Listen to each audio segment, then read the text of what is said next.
down, yeah. I've been feeling so down, yeah. Hi guys, it's Trish. Welcome back to my channel. I hope all of you guys are doing well. In this video, I will show you how to draw this 3D figure in AutoCAD. So, we will be using the basic 3D commands like press pull, extrude, chamfer, and etc. So to start, I have now the top view. I choose the top view to start our 3D figure. So we will change it to conceptual. Then we will change it to southeast isometric for us to be able to see it clearly. Then we have to command press pull or simply click here. Then click the inside boundaries to press or pull with a height of 32. Then enter. Then after that, we have to command press pull again. Type press pull. Then click the inside boundaries. Then type 9. Then do it to the other side. Press pull. Then the height is also 9. The next thing that we will be doing is command chamfer. Then select the first line. Then click OK. Then click the specify the second point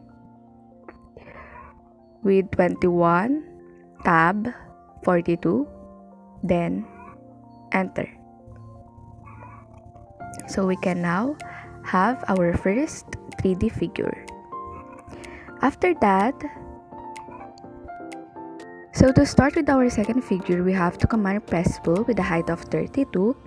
Then we have to command line or click here. Then starting from the midpoint, measure a 36 distance. And then enter.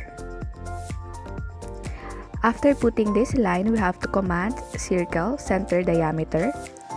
Then starting from the end point of this line, we have to set its diameter from 16. Then we have to command circle again, but center radius. Then we have to specify its radius 16. After that, we can now erase this line. And then we have to command press pull or click here. Then we will press or this area just like that. Then we have to do it on this side. Then to the bottom, press pull again. After that, we have to change our view to northeast isometric view for us to see the 3D figure. Then we will have to command line. Then starting from here to here, the midpoint of the 3D figure. Then we will command circle diameter. Then starting from the midpoint of the line that you have made, we will measure a diameter of 18.